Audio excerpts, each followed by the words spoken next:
everybody. Here's another happy Aloha Friday. We got a good guest going to be sharing some good information with you. In fact, let me read. Bradley, I'm going to read your intro. Our guest today was born and raised in Hawaii, earned his Bachelor's of Business Administration at the University of Hawaii at Manoa. With over 20 years of service to customers of AllState Insurance, he's come to know many local families and developed the relationships with he's used to better understand the needs of his customers. He's the owner of Maruyama and Associates, AllState Insurance in Hawaii. Please welcome our guest, Bradley Maruyama. Hey, Bradley. Hey, happy Aloha Friday. Yeah. So, how long have you been in real estate so far? Real estate. Yeah. I mean, can you tell what I'm thinking about when I say how long you've been in real estate? How long you been in insurance?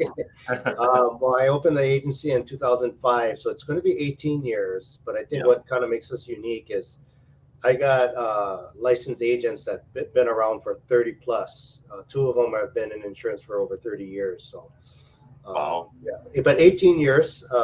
Started November 1st, 2005. Oh, wow. And what would you say? We'll get into the business part of it, but people like to, understand who you are as a person. It creates better connection for the information. But for you, what do you think has been the biggest learning lesson for you after all these years of it being in insurance? Yeah, some people are better at learning from books, but for me, going through the process of claims and actually failing on the business side, as well as understanding underwriting and being hands-on, was the biggest way I've been able to grow as an insurance agent. We often talk about the moment of truth, but to be honest with you, I learned the most about how insurance works, the policy behind it, the language, all from being hands-on with the moment of truth, which is the claim. Yeah. And so let's talk about that moment of truth. Share some recent stuff. I can share some personal experience too, but what is that moment of truth? Yeah, the moment of truth, so often insureds will come to me and say, well, you're the agent. I pay you money for you to advise me and protect me and guide me. The moment of truth, I like to often say that insurance is just a piece of paper until you utilize it, turn it in, or go through a claim. So I like to be, as well as my team, we like to be very proactive and make sure that when you do file a claim, it's simple, easy, and most times you'll get the results you're looking for when you go through that process. So moment of truth, insurance is just a piece of paper until you got to use it. And, Maruyama and Associates and our team, we want to be there for you when you go through that claim. Yeah, kind of like, I was thinking other analogies, it's like an airline ticket. It's just a ticket, but the actual experience of that is when you step on that airplane and go from point A to point B. Because every airline can sell a ticket, but some airlines have different experiences than others once you get on board. Yeah. So let's talk about. We're going to hit a couple of topics here. See how many of them we can get through in the next 17 minutes. Okay. But hurricane season. What do you want to talk about hurricane season?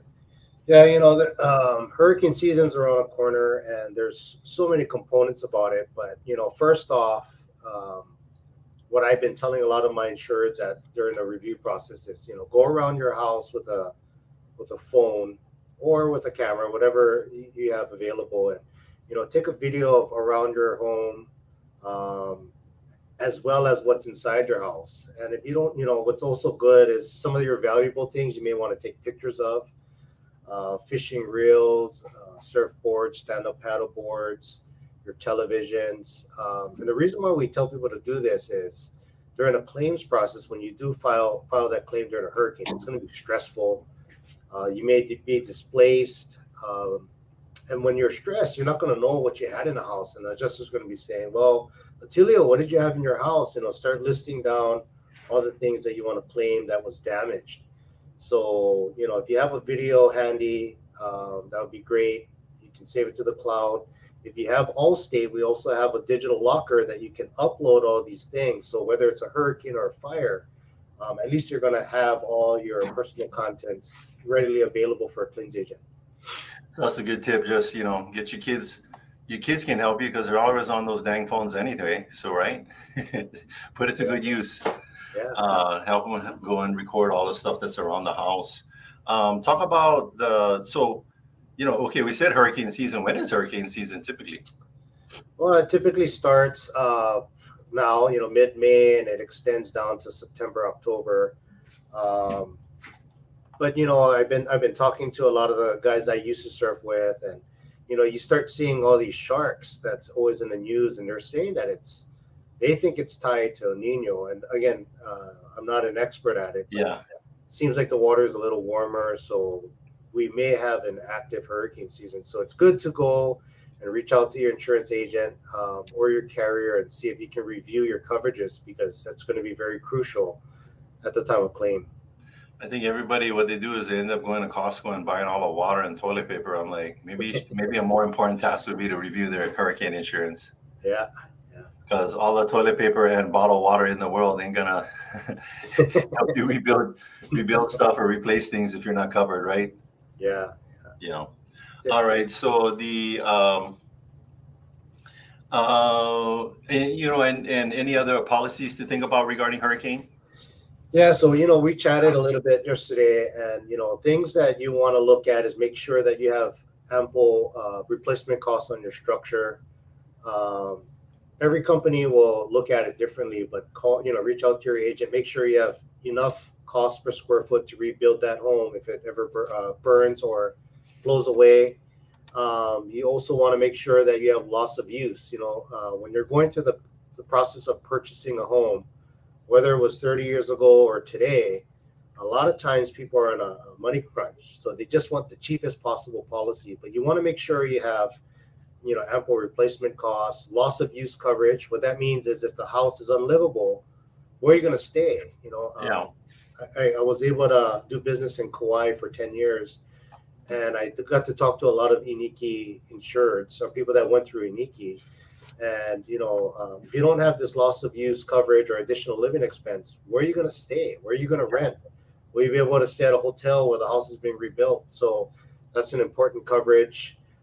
We also kind of touched upon deductibles. So there are some carriers out there that have a minimum of a 5% deductible.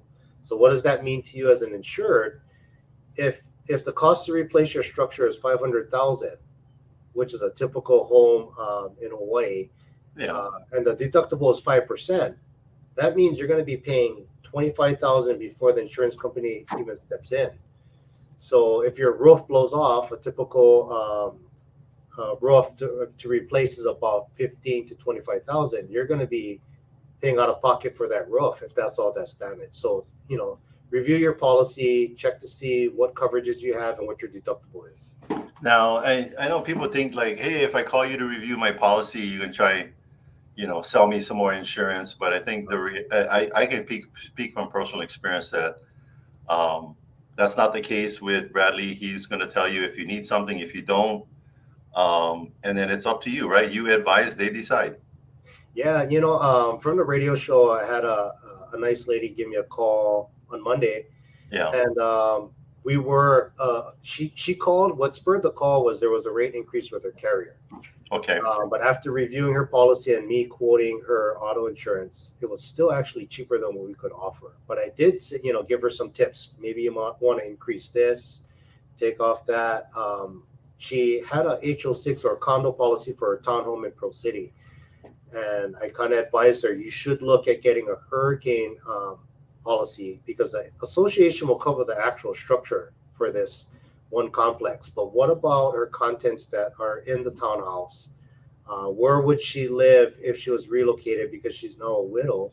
So I said, well, this would be a good time to look, to keep that hurricane insurance or get hurricane insurance if you don't have it. But she said, I'm so glad I got to review it. You didn't try to sell me something. You kind of gave me some good advice. So give us a call anytime. I got 6 licensed people on my team. So if I'm not available, all of us are going to be willing to help and review what you got. I think too is that's important to realize not all agents have teams, right? Mm. Some can be what they call solopreneurs, and then some can have teams. You operate similar to the way that we do. We like bringing on vendors or experts that we trust on our website where you guys have a similar concept of business, because it's Maruyama Allstate Insurance. But at the end of the day, can anybody who's calling in your organization get the information they need from anybody on your team? Absolutely. Yeah, same with us. You don't need to necessarily speak with Adrian and Attilio. You can, any of our team will help you. If there's some specific reason you need to chat with us, we're still available because we're still active in the business. Same you, right? You get involved, right? Oh, absolutely. So this one particular person actually said, I heard Brad on the radio. I like his tips.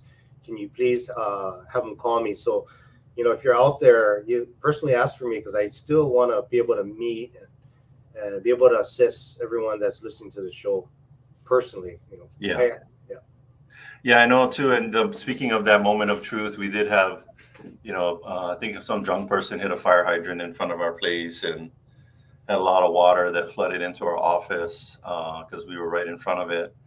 And you should be surprised. We were like 20, 30 feet away from the fire hydrant, but that's a lot of water coming out. Yeah, a lot of water. All at once. And so Bradley helped us through that process. And, it wasn't an easy process, right? Because it's not like, it's not an Allstate thing. I think it's the insurance industry as a whole. They don't just like, oh, you had something? Yeah, let's write a check. You have to go through a process. Yeah. And in this case, for the listeners out there and the watchers, it got declined. And after doing all my research and talking to other adjusters, I think that was the moment of truth, right? I said, Adrian Attilio, don't worry, I'm gonna research this. We're gonna if there's coverage, typically claims are black and white, so there's no gray side. So I did my research, and then I stood by their side, and we ended up getting it covered. That's the key right there. So that's kind of the ultimate moment of truth, right? It's not, it's like no can, and then can. The next one we want to talk about, we still got some time here. First-time home buyers. First-time home buyers, they may or may not be familiar with insurance, because not everybody gets renter's insurance. I was thinking about it when we had you on the show, and we talked with Duke on the property management side regarding renter's insurance. And I don't remember if I ever got renter's insurance as a renter, but I don't know. Maybe I was a college kid. I didn't know anything at that time. But before we go there, renter's insurance, is it pretty inexpensive?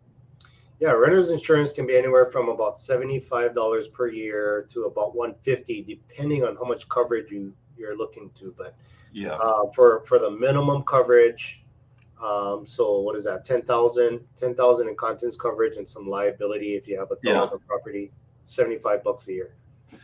For Hawaii Pacific Property Management with Duke and his team, renter's coverage is like seatbelts. It's required. If you're going to rent through their property management company, they know that, it's just like anything, if you have to do it, you like, okay, I'll do it. And then you're glad you did it, like put your seatbelt on when you got into a car accident. But when it wasn't that way and you had a choice, most people didn't. And most people ended up dying in automobile accidents. So it's a good thing as a property management company that they require it, because we find that when stuff happens, it kept the renters happy, and then the place got fixed and they got put back in place, and it didn't skip a beat. Because Bradley, is insurance there because life is perfect? Is it the other way around? It's the other way around. Yeah, you guys got that guy, right? Mayhem. That's all. I always watch those commercials because it's hilarious. Yeah. But okay, so can I give a quick example of what you brought up really good points, but here's a really good example. When Attilio said, they fixed the place and they were able to move back in, they're happy. A lot of condo claims these days are taking not just 2 weeks to get people back in there. Some are taking 6 months. So there's a type of coverage on there that I talked about earlier, additional living expense or loss of use coverage.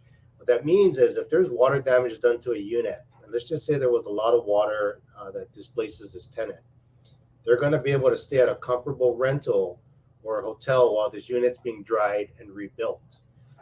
So if it's 6 months, right, and they really like this location, they like the owner of the property, and they don't want to leave, then at least they can be displaced while the house is being rebuilt or the condo is being rebuilt and then put back into that same rent. If you don't have renter's insurance, you're probably going to have to, get out of your rent, find a new place. So Yeah.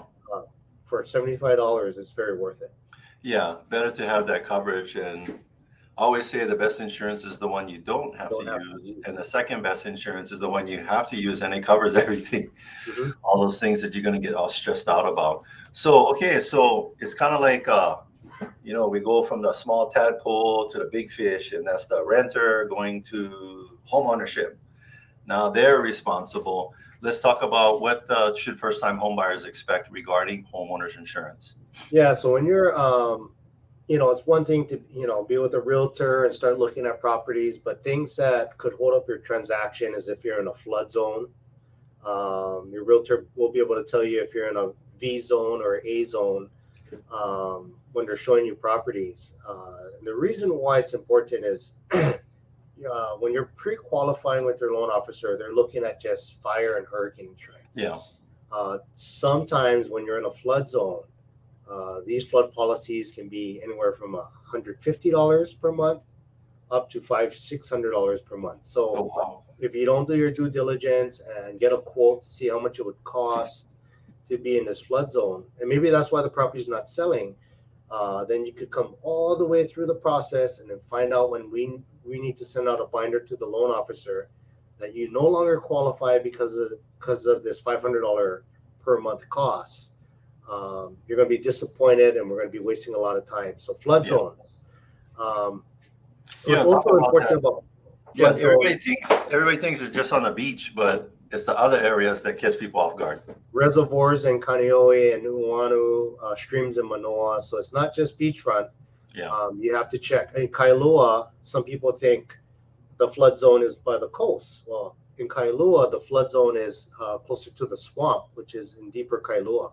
Yeah. So you do have to look at it. And we talked yesterday about elevation certificates. So yeah, oftentimes these elevation certificates can help lower the cost, so the flood carriers can see how high your house is built above base flood elevation. So that's what a elevation certificate will assist you in getting a quote. Now, typically, you would hire a surveyor or engineer, and it costs about $800 to $1,200 to get this done. But don't wait till the last minute when it's time to close on your property. Try to get it a month prior to closing, because it will take 2 to 5 weeks to get that survey done. Now, if the previous owner already had it done, does that still work? Yeah. So if you got a certificate so we've been able to help some realtors to obtain the elevation certificate from the person selling the property, which does help. Okay. Yeah. With time and money. Because the buyer doesn't want to speculate, it could be $800 or $4,000. They want to know how much is it going to cost if I do purchase this home. So if you have it handy, it does help the selling process. Yeah, for us too, with on both sides, anytime we are doing an intake on a seller and we find out might be some unusual circumstances or beachfront, we right away start asking questions about the insurance. Not all listing agents are going to do that, so you may have to, like Bradley said, find out in escrow and get disappointed. But more importantly, with the buyers, I think it's one of the first conversations that we recommend that our buyers have, even if they're a seasoned buyer, right? Because sometimes they're just like automatons. They just go with what they had, and they're not even comparing to see if you have adequate coverage or the right coverage. Yeah. So a couple of other things that you want to look at is the plumbing. Is it cast iron plumbing? Is it knob and tube electrical? Yeah. How's the condition of the roof? That's a touchy subject right now with insurance carriers.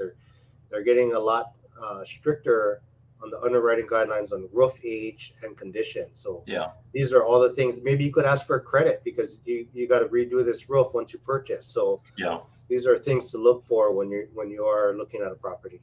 On the seller's disclosure, they do ask specifically about the roof and if the roof has been replaced. I recommend to sellers, anytime you're having major stuff done on your home, keep the copies of the warranties and the invoices. It's really hard to go look for that stuff a year or 2, 3 later. Yeah.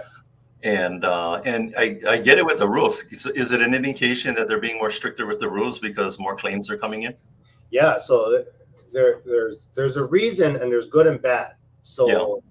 I was getting frustrated at one point because almost every roof wasn't in good condition, so we Yeah. were having to send out these letters.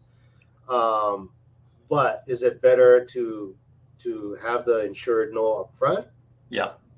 Instead of the moment of truth, they buy the property, we inspect it, we let it go through. 3 months later, the winds come, blows off the shingles, and we say, well, your roof was wear and tear and it was deteriorated. The roof is 35 years old. Yeah. So it's a fine line. I've been finding that it's better that we let the insureds know about their roof up front versus saying we're not going to cover the entire roof because part of it's wear and tear. So yeah. Well, that's good that you, and I think that's what, so very important to get connected with, we're just going to say it, Bradley and his team in the home buying process, whether you're a first time home buyer or a repeat offender, seasoned buyer, you should, it doesn't hurt, right? They call you, do a consultation, take a look at the property. I think what you're going to do too is you're going to help prompt them with all those questions you just talked about. How's the plumbing? How's the electrical? Do any of these people ever, and we'll just wrap it up with the last question. Do anybody ever like send you the home inspection, or I don't know if anybody's ever done that? we don't get the home inspection, but whenever we're getting the mortgagee clause and other information to put a binder, there's appraisal there. But what AllState does, because they don't want us to circumvent the underwriting process, AllState will send random third-party inspectors to go and make sure that we quoted it properly and that there's no risks on the property. We've been noticing it's the homes that were built before 1980 that they're looking at. Okay, so the 80s was cool for music, but not cool for one house that was built before. So I should know. I graduated in the 80s, but anyway, so here's the big takeaway from today's Friday Live. Madonna was cool, but not houses built before the 80s, unless you go talk to Bradley and make sure you're not going to be having some super expensive insurance, homeowners insurance. So, all right, good tips. But that's it for Happy Aloha Friday. We hope this was helpful information. And Bradley, we hope. So people call Bradley 591-8016, and right when he answers the phone, you're going to go, chee-hoo, and then just say, Team Lally sent you. So Bradley always knows when he gets calls from us, he got to put his phone away from the air and come back and say, oh yeah, Team Lally, what can we help you with? So, okay. Well, thanks, Bradley, for being on our Friday Live. And that's it. We're going to wrap it up with our fancy schmancy video. Stay with us.